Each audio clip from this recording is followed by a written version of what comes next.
Chers et chers collègues, j'ai le plaisir de m'adresser à vous à l'occasion de la nouvelle année. 2020 restera une année particulière à plus d'un titre.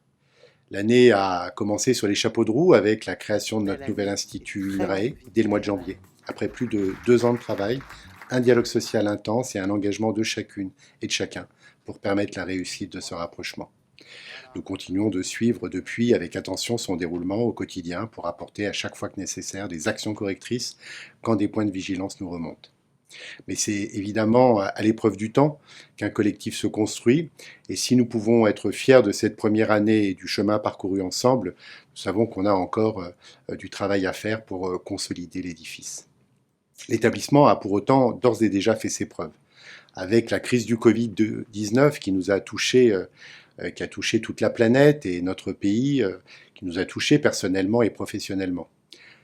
L'Institut a fait mieux que résister. Il a prouvé sa robustesse, son agilité, pour permettre une continuité de nos activités pendant la crise.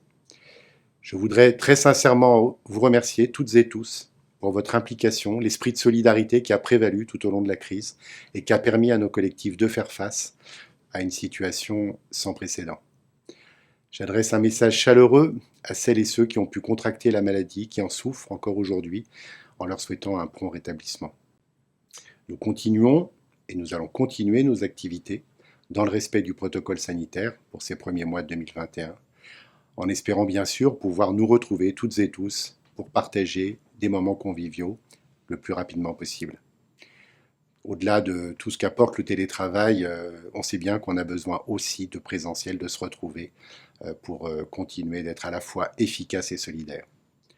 Au-delà des recherches sur le coronavirus que nous avons pu mener pour mieux le comprendre et trouver des solutions, nous avons connu des beaux succès en 2020 dans tous les domaines.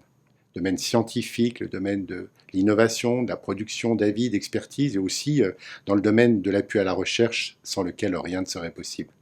Il serait trop long d'en faire le détail, mais je tiens à féliciter l'ensemble des personnels, chacun d'entre vous, pour cet engagement constant tout au long des derniers mois, au service de l'intérêt général et au service de notre société. Un salut particulier aux lauréates et lauréats des lauriers que vous avez pu découvrir en ligne le 8 décembre dernier, qui illustre bien la diversité des métiers et des compétences au sein de l'INRAE. Je voudrais dire un mot rapide sur les élections professionnelles qui se sont déroulées au mois d'octobre dernier. Le renouvellement global de toutes les instances INRAE a impliqué une organisation sans précédent. Pour la première fois, on a tenu pas loin de 86 scrutins par voie électronique ensemble, et votre participation a été très importante. Elle illustre une tradition d'engagement des personnels d'INRAE et de votre implication dans la vie de l'Institut nouvellement créé. Elle va donner de la légitimité à vos représentants élus pour construire avec nous, dans le cadre du dialogue social, les orientations scientifiques et l'organisation de notre établissement. S'agissant justement de ces orientations scientifiques, l'année 2021 sera marquée par la traduction concrète dans notre établissement de notre nouveau projet stratégique, INRAE 2030. Après un processus d'élaboration interne et externe auquel vous avez activement contribué, il vient d'être finalisé et validé dans notre conseil scientifique et notre conseil d'administration à la fin 2020. Il est accessible dès à présent en complément de ce message vidéo. Ces orientations que je souhaite vous présenter de façon très résumée seront naturellement déclinées tout au long des prochains mois. La première vise à répondre aux enjeux environnementaux, le défi du climat, de la biodiversité, et à mieux gérer les risques associés, les risques naturels en particulier. La deuxième orientation vise à accélérer les transitions vers des systèmes agricoles et alimentaires agroécologiques qui tiennent compte des enjeux économiques et sociaux. C'est évidemment un enjeu majeur qui est très connecté au premier et qui va être aussi connecté à la troisième orientation. La troisième orientation, c'est le développement d'une bioéconomie basée sur une utilisation sobre et circulaire des ressources, attentive au cycle du carbone, de l'azote, au cycle de l'eau également. La quatrième orientation scientifique est évidemment marquée aussi par la pandémie que nous venons de traverser, qui est l'approche globale de la santé, One Health, Global Health.